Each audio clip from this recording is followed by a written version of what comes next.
Фанаты волейбола, всем привет! Сезон Пари Суперлиги завершился уже больше месяца назад, а я только сейчас понял, что не подвел никаких итогов. Меня легко можно понять. Производство обзоров занимает огромное количество времени и сил, поэтому мне просто был необходим моральный и физический отдых. Но сейчас не обо мне. Я подумал, что какие-то общие итоги сезона вы уже послушали из каждого утюга. Поэтому решил запустить серию видеороликов, где мы с вами будем разбирать и наслаждаться моментами прошедшего сезона. Начать я решил с 10 самых нелепых эпизодов Пари Суперлиги. Как обычно, напомню, что все прямые трансляции и записи матчей вы можете смотреть на официальном сайте Всероссийской Федерации Волейбола, ссылка в описании.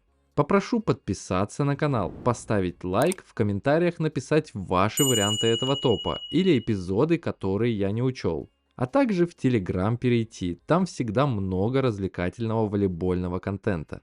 Обязательно досматривайте это видео до конца, ведь я поделюсь просто невероятной новостью, которая вас удивит и порадует. Наливайте чаек или кофеек, приятного аппетита и приятного просмотра.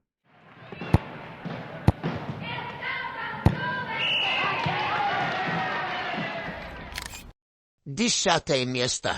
Открывает этот список не сказать, чтобы прям совсем нелепый эпизод. Просто такое могло случиться только в этом году и только в питерском «Зените».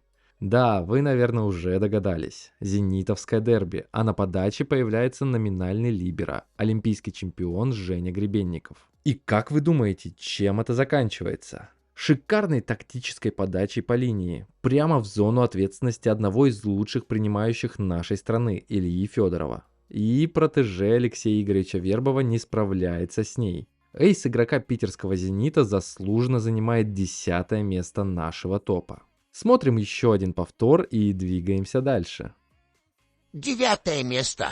На строчку ниже у нас расположился диагональный Уфимского Урала Евгений Рыбаков. Я повидал много всякого за этот сезон, но забыть выполнить подачу для профессионального игрока – это, конечно, перебор.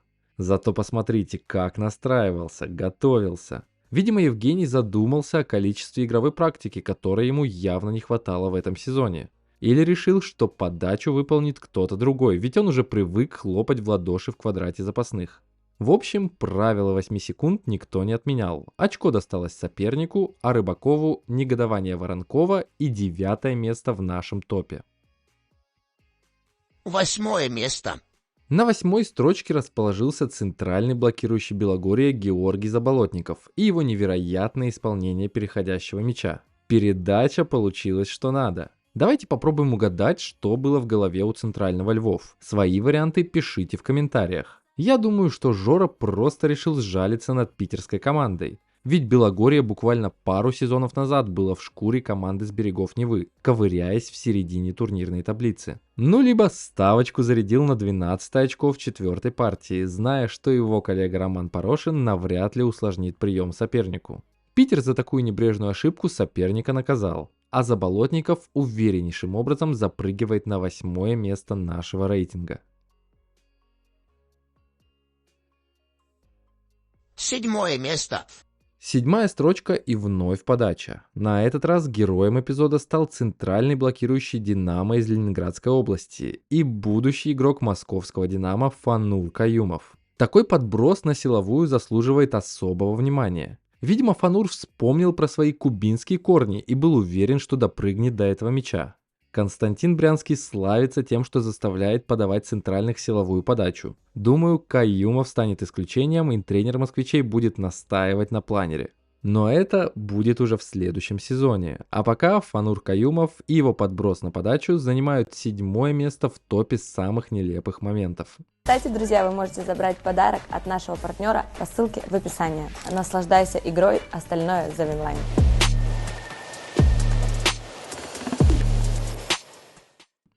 Шестое место. Строчкой ниже расположился диагональный новосибирского «Локомотива» Илья Казаченков. Илья стал лучшим эйсменом чемпионата, но и ошибок в этом элементе допустил немало. Одна из них и запрыгивает в уходящий вагон нашего топа. Как говорится, задумка хорошая, но исполнение подкачало. Подача под сетку. Либо Казаченков пытался укоротить, либо в Новосибирске тренируется по каким-то другим правилам, где сетку перебивать не обязательно. Вот такой нелепый ввод мяча в игру от новосибирского диагонального занимает 6-е место в нашем топе. 5 место. Остаемся в Новосибирске, ведь на 5-й строчке расположился партнер Казаченкова по команде. Ильяс Куркаев славится своей подачей в сторону болельщиков, стабильно исполняя ее пару раз в сезон. В этот раз Всероссийская Федерация волейбола решила даже отдельно выделить этот момент, раскрыв секрет, куда отправился мяч после ввода мяча в игру капитана «Локомотива». Космический валар от Куркаева открывает наш топ-5, но я думаю, вы все понимаете, что с Ильясом на этом мы не прощаемся.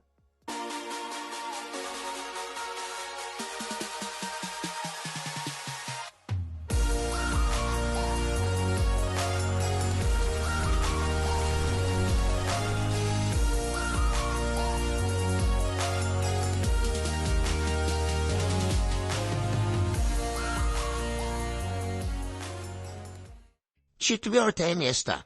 Раз мы затронули тему космоса, предлагаю ее и продолжить. Классный розыгрыш между новосибирским «Локомотивом» и солигорским «Шахтером». А какое завершение! Мощнейшая атака центрального горняков Ивана Казицына. Благо арена в Беларуси огромная, и мячу не хватило инерции, чтобы долететь до преданных фанатов «Шахтера». Кстати, браво оператору, ведь он четко показал, куда приземлился мяч, и нам не пришлось додумывать, как в случае с Ильясом. Есть вероятность, что передача шла на Андрея Марченко, но жажда Ивана завершить розыгрыш была настолько неутолима, что Казицын дотянулся до него и подарил нам этот прекраснейший эпизод, который остановился в одном шаге от призов нашего топа. Третье место. Тройку призеров нашего рейтинга открывает многоопытный капитан «Динамо» из Ленинградской области Денис Бирюков. В принципе, этот сезон подарил нам массу красивейших защитных действий, но данный эпизод мне запомнился больше всего, ведь в нем сочетается волейбольный IQ, везение и нелепость. Собственным вводом мяча в игру Бирюков никак не усложнил прием сопернику, и после классной передачи олимпийского чемпиона Александра Будько, молодой диагональный Роман Паталюк оказался на одном блоке. Казалось, что это 100% набранное очко для уфимской команды. Но грамотный выбор позиции капитана сосновоборцев позволил ему не только поднять этот мяч правой ногой, но и заработать очко, ведь мяч отскочил в трос и предательски перевалился на сторону Урала. Денис сделал это в такой немного пофигистической нгапетовской манере и заслужил 3-е место в топе самых нелепых моментов сезона. 2 место. В шаге от чемпионства нашего рейтинга остановился один из лучших связующих мира – игрок казанского «Зенита» Майка Кристенсен. Американец настолько хотел поднять мяч после неудачного приема Дмитрия Волкова, что буквально снес арбитра, который явно немного растерялся и не ожидал этого. Мало того, после нокдауна второго рефери американец направился к судейской вышке главного, видимо, с целью уработать его. Оказался бы на месте Кристенсена Павел Тетюхин, никто бы никаких вопросов не задавал. А так мы имеем одного нокаутированного судью, разъяренного американца и потирающего руки от удовольствия сына олимпийского чемпиона, который, я уверен, пересмотрел этот момент не один раз. Кстати, неплохое начало для анекдота. Давайте так, кто придумает лучшую шутку на тему встречи этих трех персонажей, тому достанется футболка Андрея Марченко, которую я недавно выиграл в розыгрыше. Жду ваши варианты в комментариях. Ну что ж, настало время переходить к победителю. 1 место. Кто стал единоличным чемпионом нашего рейтинга, вы уже наверняка догадались. Капитан новосибирского «Локомотива» Ильяс Куркаев выдал, наверное, самый невероятный и запоминающийся перформанс за весь сезон. Атака в первый сантиметр. Бае и Леон нервно курят в сторонке. Даже трансляция матча не выдержала такого эпика. Да-да, вот это ухудшение качества было в прямом эфире, а в записи именно в этом моменте разрешение видоса падает с 1080 до 360. По-настоящему взрывающая мозг атака. Видимо, Пламен тренирует команду по секретной методике, где сетка это всего лишь тлен и только мешает творить настоящий волейбол. Браво, Ильяс! Неоспоримое 1-е место в топе самых нелепых моментов сезона.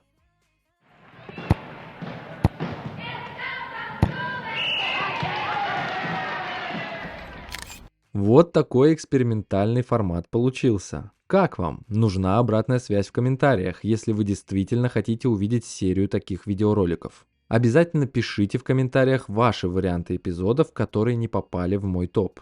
Также вам решать, какой рейтинг сделать следующим. Самый залайканный комментарий будет воплощен мною в жизнь. Ну и, как и обещал, сладкая информация для всех, кто досмотрел это видео до конца. С 11 по 14 июля в Питере прямо на Дворцовой площади пройдет финал Кубка России по пляжному волейболу, на который Всероссийская Федерация волейбола пригласила по сути главных волейбольных YouTube-блогеров страны.